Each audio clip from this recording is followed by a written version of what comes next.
how do we as a state take ourselves from, frankly, some rankings that are not that great. You know, Missouri is or has been ranked in the middle of the pack or even in the bottom of the pack on a lot of different metrics that are out there. If you don't address them, well, you know where you're going to be at the end of 2030, in the next 15 years.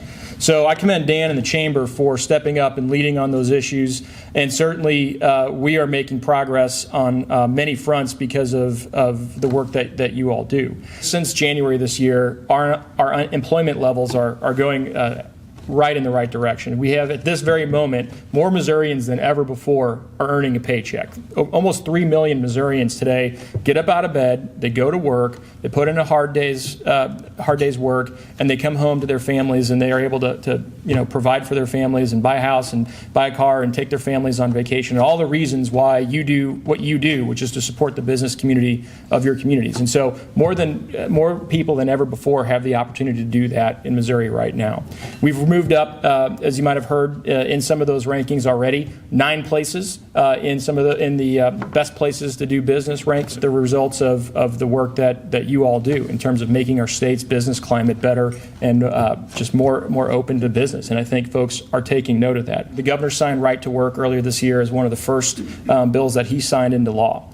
And I can tell you that we're already seeing project activity that we never as a state would have looked at before. They just would have passed Missouri right on by. But they're looking at us now because of it. But there's a fight ahead to maintain that as the law of the land. And I can tell you, I think it's going to take the business community to stand up and make your voices heard on that.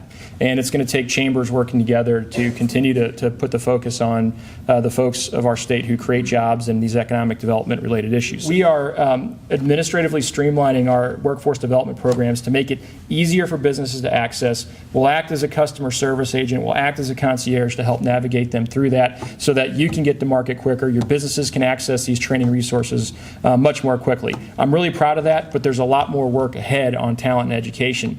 And the governor recognizes that. And so he's asked my counterpart of the Department of Higher Education and I to work together to align what's happening in higher ed and what's happening in the workforce system with the needs of the business community. How do you plan an education system today for that 14-year-old who's in middle school today for a job that might not have even been invented yet?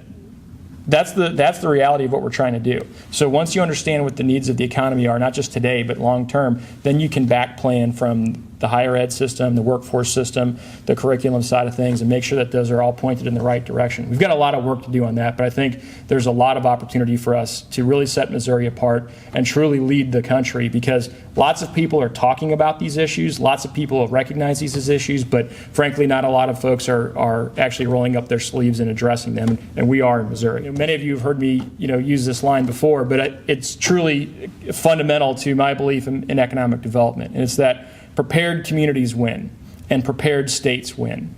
And you cannot wait for a business to knock on your door with an opportunity to start addressing the problems in your community or in your state. Because if that's the case, they're either not even going to knock on your door in the first place, or you're going to miss that opportunity before it even presented itself. And so I applaud the work that you're all doing together and the work that you do individually as a community, because those are the things that make Missouri more competitive, and that's what's going to make your communities more competitive.